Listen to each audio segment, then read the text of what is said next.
ancient buildings, monuments on Earth built by space aliens? These are questions looking for answers. Monuments on Earth built by aliens. In March 1962, information from Russia, from Moscow, stated that Soviet physicist Alexander Kazantsev intended to film a documentary that would revolve around this amazing case. Visitors from other planets have landed on Earth at various times in history and or of its prehistory. Filming cameras would photograph various locations around the world, mainly in the Sahara Desert, in Peru, Lebanon, and elsewhere. Indeed, these countries, in their monuments, they have mysterious relics, which Kazantsev believes were explained by his case, his theory. In the Sahara, specifically in the Tassili Ager area of Algeria, the Soviet film crew would photograph shocking prehistoric representations on rocks discovered by French explorer and ethnographer Henri Lehotte. And these unique representations were found in the Jabaren Valley, which in Tuareg means giants, the valley of the giants.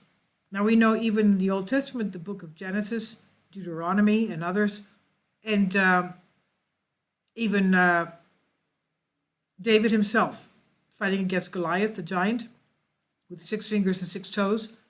We have repeated accounts of giants and men looking like insects to them.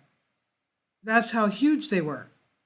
The Anakim, the Jebusim, the various people of the Promised Land were all giants. Now, indeed, in this Jabared Valley, which means giants in their national dialect of Tuareg, they represent giant creatures. One of these silhouettes, 6 meters in height, that's over 20 feet in height, which looks amazingly like helmeted astronauts. The head, which Henri Lehotte spontaneously christened the Great Aryan God, quote unquote, is round and appears to be enclosed in a kind of an opening helmet to prevent vision impairment. However, the Soviet scientist Alexander Kazantsev was unable to confirm positively that the Great Aryan God, quote unquote, as described by the French ethnologist Henri Lehotte, was a portrait of a cosmonaut who had visited Earth about 10,000 years ago, when they believe that that's where these hieroglyphs were etched.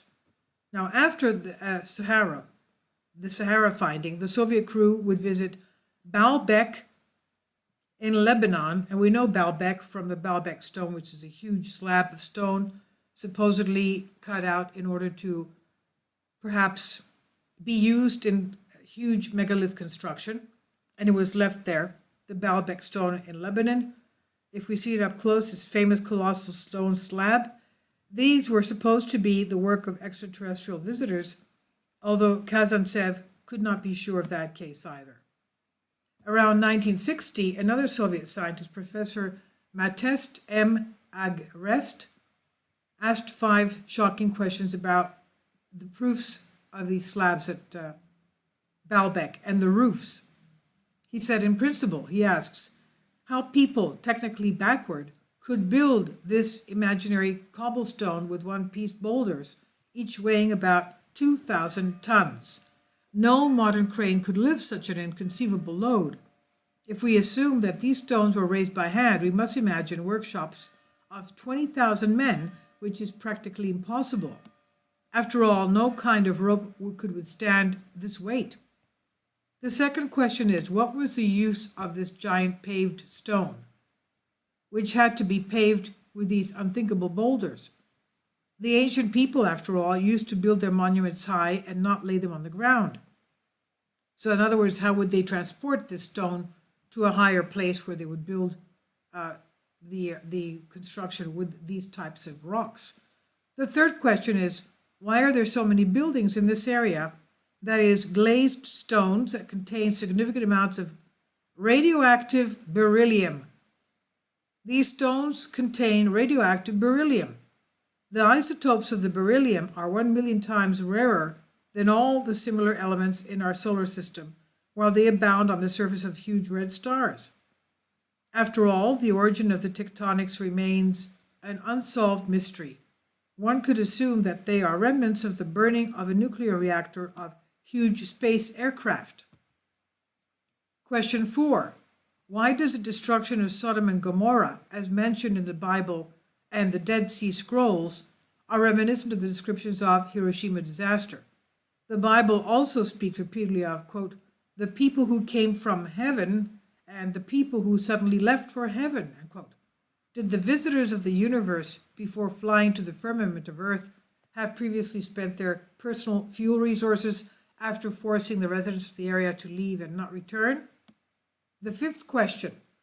Where did the people of the cattle breeders and nomads who lived 10 or 15,000 years ago, who did not have perfect observations or enhanced telescopes, derive their riveting astronomical knowledge all of a sudden?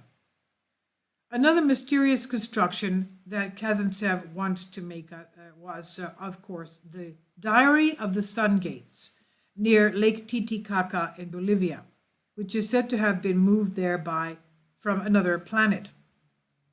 It's a gallery dug in a giant monolith. In this gallery is engraved a diary which divides the years into a series of 290 days instead of 365 Earth days, which is our year.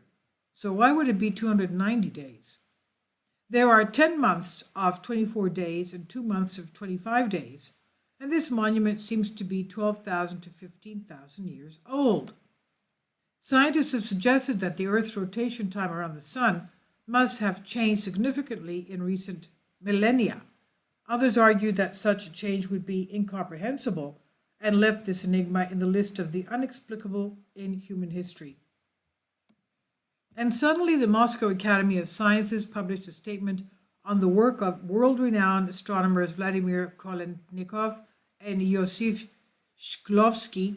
These two scientists turned the waves of radar towards Venus and discovered that this planet, Venus, revolves around its axis in Earth in about 9 Earth days.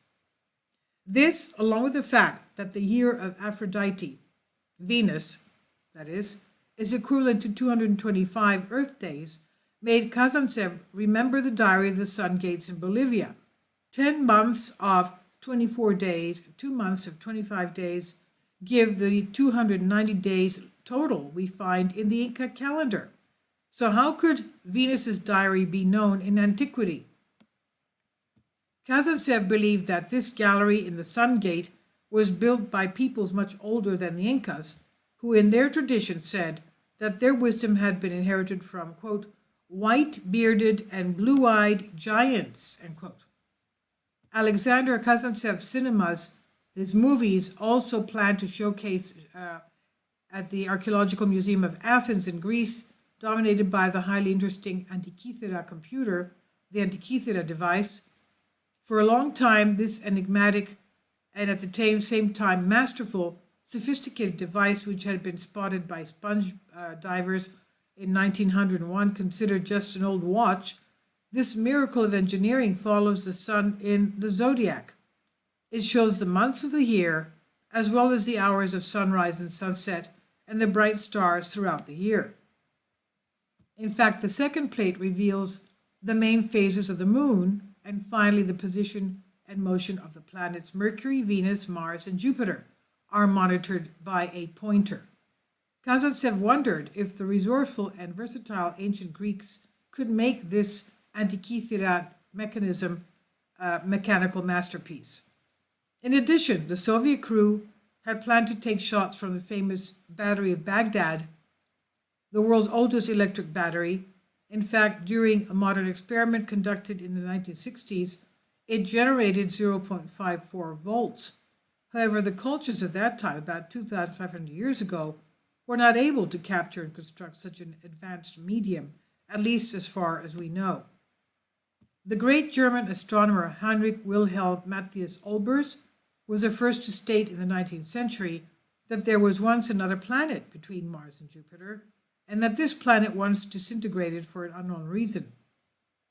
Indeed, in 1951, it was scientifically proven that 15% of the asteroids which circulate between Mars and Jupiter, many of which are between 190 and 770 kilometers in diameter, used to be a hole that had a common origin. There were at least 2,000 such small planets orbiting Mars and Jupiter, once united within a planet that resembled Earth. Why did this unknown planet explode? Many speculations have been made. By Alexander Kazantsev thought that its inhabitants, having succeeded in reaching a very high level of knowledge and achievement, had abandoned their planet, which had probably began to get sick, perhaps from overexploitation. So after exploring some planets in our solar system and installing their colonies on them, they probably made a fatal mistake or a stupid, daring, extreme madness, and so they disappeared. Kazantsev speculated that the inhabitants of this enigmatic planet provoked a giant thermonuclear reaction, which was depleted by ocean hydrogen and crushed their world into an Armageddon. And there are, in fact, monuments on Earth. They're built by aliens, extraterrestrials. This scientific documentary aspired to answer this question or even to approach a part of the truth of these monuments. This was published in the newspaper Embros, a Greek newspaper, dated March 24th, 1962 from Strange Press, and this is on the Adrasiga, which I've translated for you. Please tell me what you think. I think this is really fascinating, especially the fact that they found that the Titicaca sundials have to do with tracing the rotation, the orbit of Venus. Please tell me what you think. Thank you.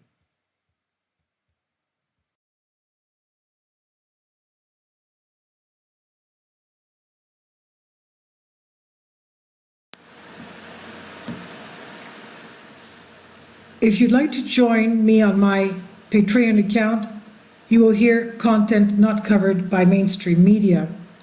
These riveting stories will be based on my research, and I will state my opinions and give my personal insight on diverse and controversial subjects and world events not covered by mainstream media, and not supported by YouTube guidelines. So whatever I have on my Patreon, most of those will not be on my YouTube channel. Please consider becoming a member today. More of the most significant and important videos will be on my Patreon channel. Your support helps me to continue my research and keeps this YouTube channel alive. And we depend on your support, your generous charity, because we help economically challenged families here in Athens, Greece, in Kapota, and we also help the young generation with university tuition and the community around our church. Thank you.